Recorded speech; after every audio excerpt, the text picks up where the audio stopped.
مدرسوں میں 99.99% غربا کے بچے عالم اور حافظ بننے کے لیے آتے ہیں. 99.99%. جو امیر کا بچہ ہے وہ عالم اور حافظ نہیں بناتا، بلکہ وہ یہ کہتا ہے کہ بزنس کرو، پڑھو لکھو، ڈی ایم کلیکٹر بنو، ڈاکٹر بنو، انجینئر بنو، وکیل بنو، امام مت بننا، کیونکہ وہ یہ بھی جان رہا ہوتا ہے کہ امام کو ہم نے ہی سب سے زیادہ ستایا ہے. یہ کڑوے سچ ہے. اپنے بچوں کو غریب آدمی بناتا ہے. اب بتاؤ، جب غریب کا بچہ عالم بنا، حافظ بنا، 10-12 سال اس نے مدرسہ کو دیا اور وہ جوان ہو گیا دیکھتے دیکھتے، اس کے اندر یہ ہمت کہاں سے آئے گی وہ کسی سیٹھ صاحب کا ہاتھ پکڑ کر کہے کہ تم نے یہ غلط کیا؟ کیسے آئے گی؟ اور پھر اوپر سے یہ کہ پیٹ بھی خالی ہے. پیٹ بھی خالی ہے. اگر پیٹ بھرا ہو، روزگار ہو، سائیڈ بزنس چل رہا ہو، امامت سے پیسہ نذرانہ نہ ملے، تب یہ ہمت پیدا ہو سکتی ہے.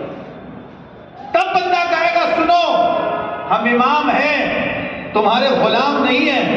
نیت کی میں نے امام کے پیچھے، اور جیسے ہی سلام پھیرا تو آئیے امام صاحب ہمارے پیچھے. یہ نہیں چلے گا، بلکہ امام امام بن کر کے رہے گا. اور اس سیٹ پر اگر تم یہ سمجھتے ہو کہ میں چلا جاؤں گا تو دوسرا آئے گا، دوسرا جب تک نہیں آئے گا جب تک شرعی حد پر قائم نہیں ہو جائے گا. یہ ہمت اور حوصلہ تبھی آ سکتا ہے جب یا تو عمرہ کے بچے عالم ہو کر کے امام بن جائیں، بڑے آدمیوں کے بچے ہوں، یا پھر جو ہمارے ائمہ ہیں وہ ہنر سے لگ جائیں، ان کا کوئی روزگار سیٹ ہو جائے.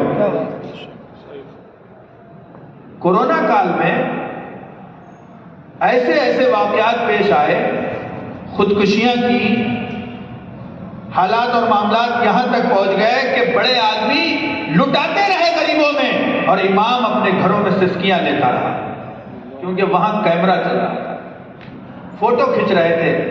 امام سے کسی نے نہیں پوچھا کہ جب آپ نے ہم سے کہہ دیا کہ اپنے گھر چلے جائیے، صرف 5 لوگ نماز پڑھنے کی اجازت ہے، امام صاحب اب آپ اپنے گھر چلے جائیے، آپ یہاں مت رہیے، ہم آپ کو نذرانہ دیتے رہیں گے. بتائیے کسی مسجد میں اگر یہ پورا نذرانہ کسی کو ملا ہو، کسی ایک مسجد میں، بھائی میرے نظر میں تو نہیں گزرا ہے، یہاں ملا ہے، کہیں ملا ہے، سبحان اللہ. لیکن بہت